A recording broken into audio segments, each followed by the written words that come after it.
अपने होमवर्क जब वो करता है तो मेरी मदद भी करता है उस होमवर्क करने में, और इस तरह से उससे रिलेटेड सारे चीज़ को बता देंगे। लेकिन वही दूसरे दिन पॉल्यूशन से रिलेटेड आ गया, तब कैसे सॉल्व करेंगे? जैसे पॉल्यूशन आ गया गाइस, तो there are many kinds of pollution, कई तरह के पॉल्यूशन है ना। तो पॉल्यूशन का नाम बताएंगे, एयर पॉल्यूशन होता है, नॉइस पॉल्यूशन होता है ना, इस तरह से पॉल्यूशन का नाम बताएंगे। फिर क्यों होता है इसको बताएंगे। यदि पॉल्यूशन होगा तो क्या होगा, नहीं होगा तो क्या होगा। यदि पॉल्यूशन होता है तो इससे हमारे हेल्थ पे बहुत बड़ा प्रभाव पड़ता है, नेगेटिव इम्पैक्ट होता है।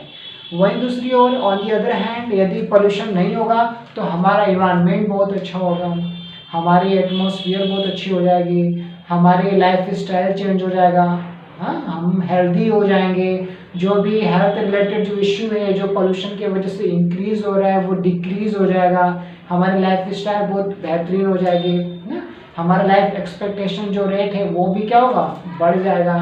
इस तरह से गाइड उसको करेंगे। तो कुछ इंपॉर्टेंट कंजक्शंस गाइड जान लेते हैं और कौन कौन सेंटेंस का यूज करेंगे जब भी इस तरह के आर्टिकल्स हमारे सामने आएंगे। तो सबसे बेहतरीन यूज है गाइस कि जब भी आपके सामने आर्टिकल्स आए आप ईट का प्रयोग जरूर करें। क्या करें गाइस, ईट, जैसे ईट का प्रयोग, जैसे यह बहुत जरूरी, इट इज वेरी इंपॉर्टेंट, किसके लिए, हमारे लिए, तो फॉर अस। तो ईट का प्रयोग करेंगे, इट इज वेरी इंपॉर्टेंट, बहुत जरूरी है, या इट इज नॉट इम्पॉर्टेंट, किसके लिए, हमारे लिए इम्पॉर्टेंट। ठीक है गाइस, मतलब ईट का प्रयोग करना है। ईट का प्रयोग जो है स्ट्रक्चर के रूप में हमें करना है, अपने पैसेज में करना है। कभी बीच में कर दिए, कभी शुरू में कर दिए, कभी लास्ट में कर दिए, 1 से 2 या 3 जगह हमें ईट का प्रयोग करना है जो हमारे पैसेज को बहुत सुंदर बनाएगा और हमारे शब्दों को भरने में मदद भी करेगा। इस तरह से बिकॉज का प्रयोग कर सकते हैं गाइस, बिकॉज का प्रयोग करेंगे। बिकॉज मतलब होता है क्योंकि, जैसे air pollution is not important in our life because, क्योंकि if it happens in our environment then our health related issues are increasing. तो गाइड इस तरह से इसका प्रयोग करेंगे, क्योंकि यदि जरूरी है तो क्यों जरूरी है, नहीं जरूरी तो क्यों नहीं जरूरी है। तो बिकॉज का प्रयोग करेंगे, बिकॉज ना, जैसे I do my homework daily because I like it, because I have to be something in my life so that I may become something। तो इस तरह से because का प्रयोग करेंगे। कहीं कहीं so that का भी प्रयोग करना है गाइड, जैसे so that I come here to study daily so that we may not have any kind of problem, we may have bright future, we should not help in increasing pollutions so that we may remain healthy, so that we may do our life better, so that our life expectancy rate should be informed, should be increased ना, इस तरह से। तो so that मतलब ताकि, जब so that का प्रयोग करेंगे तो हम इसके साथ can का प्रयोग करेंगे, इस बात का हमेशा ध्यान रखना है। और सबसे बेहतरीन if का प्रयोग जरूर करेंगे जब भी पैराग्राफ राइटिंग करेंगे, डिस्क्रिप्टिव पैराग्राफ राइटिंग या आर्टिकल्स लिखेंगे तो if से रिलेटेड क्लोजेस को, सेंटेंसेस को जरूर बनाएंगे। यदि ऐसा होगा तो क्या होगा, यदि ऐसा नहीं होगा तो क्या होगा। जैसे इफ वी हैव 2 फ्रेंड, यदि हमारे पास अच्छे फ्रेंड होंगे, इफ वी हैव 2 फ्रेंड्स, या if we have 2 teachers, if we have good environment, तो क्या होगा, तो our future will be bright, we will be helped in our future, we will be given good job, we will be given everything whatever we want to have in our life। इस तरह से guys इसको करेंगे। वहीं दूसरी ओर यदि नहीं होगा तो if we don't have, यदि हमारे पास नहीं है तो if we don't have good environment, if we don't have good condition, if we don't have any kind of good resources or good means of livelihood, then we are going to have a lot of problems, no one will going to help us ना। इस तरह से guys इसको प्रयोग करेंगे। तो if का प्रयोग 2 टर्म में करेंगे, एक पॉजिटिव के सेंस में करेंगे, एक नेगेटिव के सेंस में करेंगे। इससे भी हमारे पैराग्राफ लिखने में काफी मदद करेगा। उसके बाद गाइस अनलेस का प्रयोग, अनलेस का प्रयोग भी बहुत इंपॉर्टेंट होता है। अनलेस मतलब जब तक नहीं, इसको क्या बोलते हैं, जब तक नहीं।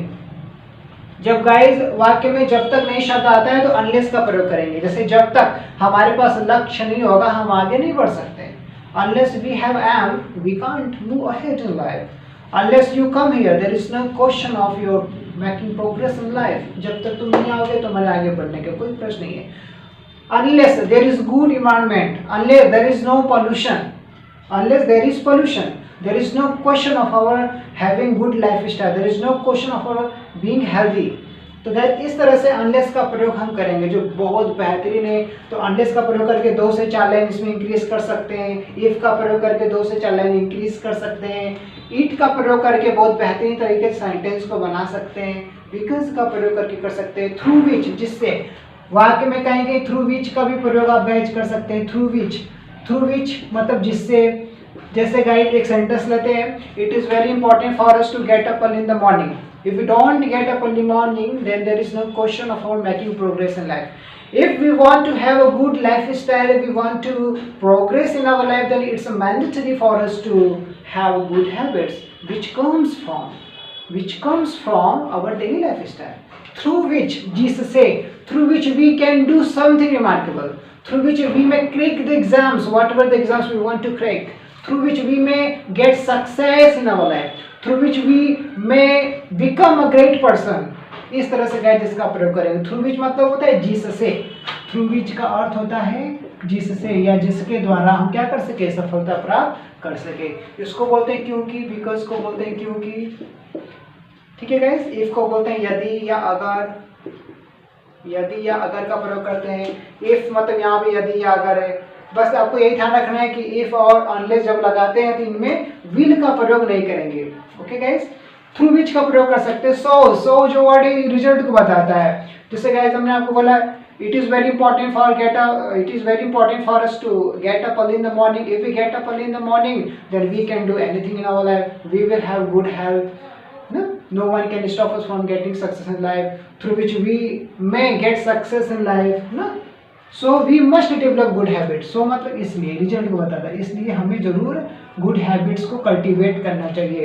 So we must cultivate good habits ताकि हम जीवन में सफलता प्राप्त कर सके। So that we can get success in our life. तो गाइस कोई भी पैराग्राफ, डिस्क्रिप्टिव पैराग्राफ राइटिंग आपके पास आता है इस तरह से, ये मैंडेट ये नहीं कर रहा हूँ गाइस कि 100% 100 सही है। ये कम से कम रफली है। क्या है गाइस, ये रफली है, ये रफ है। मतलब जिन स्टूडेंट्स को बहुत खासा प्रॉब्लम आता है, बहुत समस्या आता है किसी भी पैराग्राफ को राइटिंग करने में, अपने से बना के लिखने में, ये कुछ चुनिंदे शब्द है जिसका प्रयोग करके हम बहुत अच्छी इंग्लिश भर सकते हैं और पॉइंट टू पॉइंट ये सभी काम आते हैं और इस पे नंबर भी आपको अच्छे मिलेंगे। नहीं क्या 6 नंबर का है तो 5 नंबर तो मिलना ही है, 10 नंबर का है तो 8 नंबर मिलना ही है। तो छोड़ के आने से अच्छा है कि कुछ ना कुछ बना के लिखें ना, कुछ ना कुछ बना के लिखें। यदि एग्जाम में कुछ ना कुछ बना के लिखते हैं तो हमें मार्क्स जरूर कुछ ना कुछ मिलेंगे और एक मार्क्स एग्जाम में बहुत मायने रखता है। ओके गाइस, तो ये रहा हमारे सामने बेहतरीन प्रयोग। तो गाइस जैसे मान लेते हैं फ्रेंड पाया, इट इज सेड दैट, ऐसा कहा जाता है कि, ना इसका भी प्रयोग कर सकते हैं, पैसिव वॉइस का भी प्रयोग कर सकते हैं। It is said that a friend in need is a friend Indeed. जो मित्र मुसीबत में साथ देता है वही मित्र सबसे अच्छा मित्र माना जाता है। I have a lot of friends but I like Mohan the most because he helps me all the time. He always try to go extra miles for me. He helps me out in all situations of life. If I don't have such a friend, then there is no question of my making progress. My life would not be perfect. My life would be incomplete just because of not having such a friend. तो guys इस तरह से आपको बना के लिखना है ना। Through which, if I have such a friend, then through which I can move ahead in life. Through which I may get to know what is right and what is wrong. Through which I can make difference between right and wrong. At the same time I can strike a balance between right and wrong. तो guys ये सभी बहुत बेहतरीन शब्द है।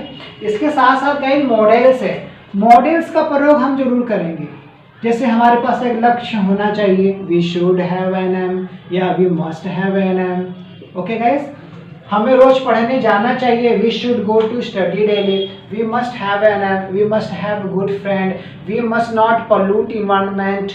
इस तरह से गाइस इसका प्रयोग करेंगे। शुड का प्रयोग शुरू में भी कर सकते हैं, बीच में भी कर सकते हैं। मतलब शुड या मस्ट से रिलेटेड कम से कम 2 या 3 सेंटेंस होने चाहिए, 2 या 3 सेंटेंस मस्ट होने चाहिए शुड या मस्ट से रिलेटेड। कब, जब आप इंग्लिश लिख रहे हैं तो।